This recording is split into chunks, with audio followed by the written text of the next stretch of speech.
안녕하세요. 캔들피그와 기마백의 나불대화 시간입니다. 오늘은 종전선언이 과연 앞으로 오랫동안 한반도의 평화를 유지할 수 있는 방법이 맞는지에 대해서 이야기해보는 시간을 가져보겠습니다. 반갑습니다, 기마백님. 네, 안녕하세요. 오늘은 정치학적인 내용을 바탕으로 우리나라의 평화 문제에 대해서 한번 얘기해 보도록 할 텐데요. 우선 지난달 22일에는 연평도 인근에서 어업 지도선에 타고 있던 우리나라의 해수부 공무원이 북한군에 의해 총격으로 비격대에서 살해되는 사건이 일어났습니다. 그리고 다음 날인 23일에는 유엔 총회의 기조연설에서 우리나라의 문재인 대통령이 한반도의 종전선언을 제안했는데요. 당시의 대통령은 종전선언이야말로 한반도의 비핵화와 항구적인, 그러니까 변화하지 않고 오래 지속될 수 있는 평화체제의 길을 여는 문이 될 거라고 강조했습니다. 그리고 지난 8일에도 코리아 소사이어티가 열린 연례 만찬에서 다시 한번 종전선언의 필요성을 강조하는 일이 있었어요. 우리가 할 수 있는 부분은 아니지만 현재 우리 정부의 종전선언에 대한 의지는 여러 매체를 통해서도 충분히 알 수 있는 내용이기는 한데, 사람들이 가지는 의문은 종전선언이 이루어지면 말처럼 평화가 오냐 이런 거 아니겠습니까? 그렇죠. 오늘 그 얘기가 주로 다룰 내용이에요. 그럼 이제 과연 이런 종전선언이 실질적인 한반도에 평화의 길을 열 수 있는 조건이 되는지, 그리고 정치학에서는 어떻게 평화의 길을 열 수 있게 되는지, 지금부터는 그 문제에 대해서 한번 살펴보는 시간을 가져볼 텐데요. 정치학자들에 따르면 서로 다른 양국가가 다음의 세 가지 조건을 충족하게 됐을 때 무력 충돌 가능성을 낮추면서 반대로 평화를 유지시키는 능력은 키울 수 있다고 알려주고 있습니다. 그러니까 전쟁 가능성을 줄이는 세 가지 조건이라는 거죠. 네. 우선 첫 번째 조건은 대립하는 두 국가가 정치 사상이 같아야 된다는 조건인데요. 그러니까 대립하는 두 국가라도 정치 사상이 같다면 전쟁 가능성을 낮출 수 있다는 얘기입니다. 민주주의는 민주주의끼리, 공산주의는 공산주의끼리, 같은 정치 이념을 가진 국가끼리는 동질성으로 잘 싸우지 않게 된다는 말인데요.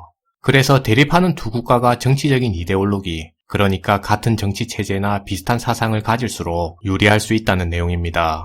기본적으로 정치체제나 사상이 동일해야 두 국가 충돌이 일어날 가능성이 적죠. 이쪽에서는 이 행동이 당연한 건데 저쪽에서는 그 행동이 용납이 안 되는 행동으로 받아들여질 때가 있으니까요. 그런 거 하나하나가 쌓여서 큰 무력 충돌 여지를 만들어내잖아요.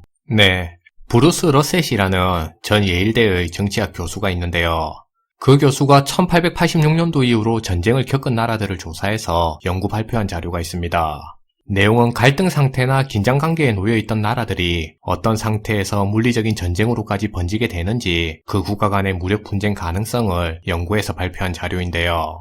그런데 발표에 따르면 민주주의 국가가 공산주의나 독재체제와 대립관계에 놓였을 때 훨씬 더 많은 수치로 무력 충돌이 일어난 걸 확인하게 됐어요. 반대로 같은 민주주의나 공산주의끼리는 충돌이 더 적었던 걸로 확인됐는데요. 이걸로 봐서도 평화를 유지하는 데는 같은 정치체제를 유지하는 게 큰 역할을 하게 됨을 이해할 수 있습니다. 실제로 내전이나 테러 사태를 제외하고는 20세기 이후로 같은 정치체제를 가진 나라끼리는 국가 차원에서 다른 국가와 일으킨 큰 무력전쟁은 사례가 없는 걸로 알려지고 있습니다. 그러면 이런 경우는요. 민주주의 체제를 가지긴 했는데 그 나라가 사실상 독재 국가면요. 그런 경우는 온전한 민주주의라고 볼 수 없는 경우인데요. 그러니까 겉만 민주주의인 그런 나라는 제외시키고 국민들이 정당한 투표권을 가지면서 의회가 행정부를 견제할 수 있는 그런 민주주의 국가를 얘기하는 겁니다. 때로는 국민들의 의사로 정권도 바꾸고 주권이 정책에 반영이 돼서 우리가 생각하는 정상적이고 민주적인 절차대로 운영되는 나라를 여기서 말하는 민주주의 국가라고 가리키고 있는 거예요.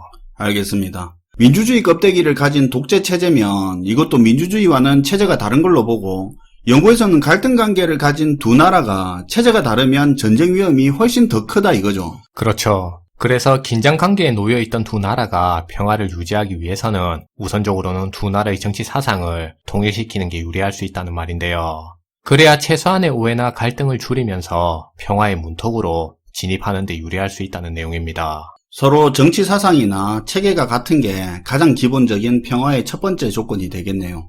두 번째는요. 그리고 두 번째 조건은 시장경제가 평화에 큰 역할을 하게 된다는 건데요.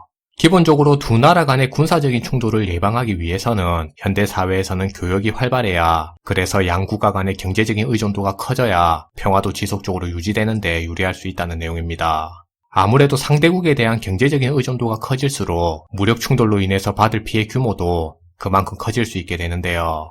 그래서 서로 다른 나라가 국제사회에 나와서 교역을 넓히고 그래서 국제사회에 대한 경제적인 의존도가 커질수록 그만큼의 군사적인 무력 충돌 가능성도 낮출 수 있게 된다는 내용이에요. 아, 그 부분도 무시 못할 부분이죠. 그런데 의문이 드는 게요. 교역 의존도를 서로 높이는 게 평화를 유지하는 데 중요한 부분이라고 했잖아요. 네, 맞아요. 그런데 연구에서 말하는 그런 논리라면 북한을 예를 들어서 우리가 북한하고 교역을 활발하게 해서 서로 의존도를 높이면 그것도 평화를 위한 거 아닙니까? 네, 얼핏 보면 그렇게 생각될 수도 있는데요. 그런데 서로 간에 안정적으로 교역 의존도를 높이기 위해서는 무엇보다 두 나라의 사회 체제가 일치해야 지속적이고 안정적으로 경제 교류를 유지할 수 있어요. 교역이라는 게 서로 간에 계약을 맺어서 제품이나 서비스를 서로 교환하는 행위인데요. 그런데 서로 간의 사회 체제가 달라버리면 그 계약의 이행 가능성도 현저히 떨어지는 상황이 발생할 수 있어요. 사실 요 내용은 그동안의 지난 남북 간의 경제 교류 과정만 보더라도 쉽게 이해할 수 있는 그런 내용이라는 생각입니다. 그렇죠. 교역을 활발하게 하면서 뭔가 잘 돌아가는 것처럼 일시적으로 보일 수는 있겠지만 언제든지 도로 아미타불로 될 여지가 있는 거죠. 그렇죠. 그리고 이 상황은 최근에 중국하고 미국과의 관계만 보더라도 비슷한 현상을 목격할 수 있는데요. 중국 같은 경우는 공산주의라는 정치체제는 유지하면서 경제만 시장경제로 개방한 나라입니다. 그런데 그동안의 중국이 이렇게 개방된 시장경제에 정치가 개입하는 모습을 자주 보여줬는데요. 결국엔 이런 현상이 갈등을 부추겨서 최근에 무역 분쟁으로까지 번지고 있는 모습이 나타나고 있어요. 결국엔 서로 다른 정치체제로 인해서 나타나게 되는 그러한 갈등 현상이라고 이해할 수 있습니다. 이런 갈등 관계가 심해지고 남중국해 문제 같은 실제 무력 충돌 가능성도 커지는 거고요. 네, 최근에 두 국가 사이에서 자주 들려오고 있는 얘기입니다.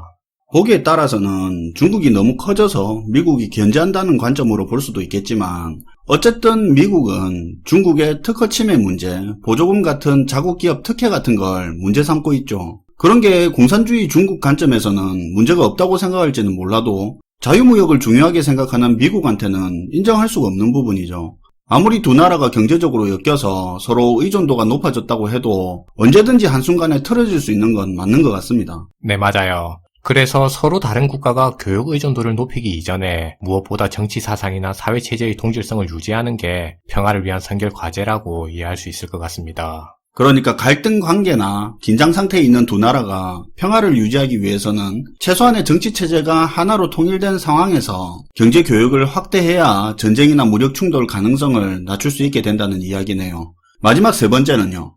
그리고 마지막 조건은 국제기구나 국제협의체에 가입을 해서 회원국으로서의 성격을 동시에 공유하는 거예요. 예를 들면 WTO나 G20이나 기타 등등 그런 거. 네, 그렇죠. 그래서 동시에 가입된 국가가 동등한 조건의 발언권을 가지고 같은 룰을 따르면서 분쟁이나 갈등의 가능성을 줄여나가게 된다는 겁니다.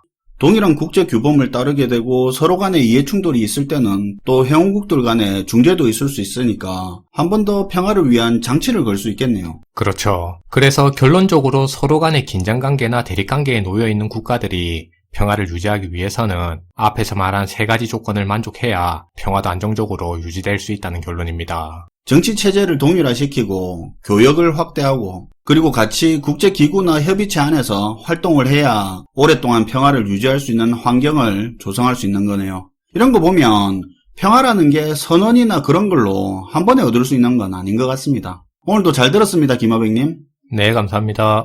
오늘은 긴장관계에 있는 국가들이 평화를 유지하기 위해서 어떤 환경을 조성해야 되는지 이야기를 해봤는데요. 현대 국제사회에서 평화는 어떤 환경에서 가능할지 한번 생각해보는 시간이 되었던 것 같습니다. 시청해주셔서 감사하고요. 지금까지 나불대할 시간이었습니다.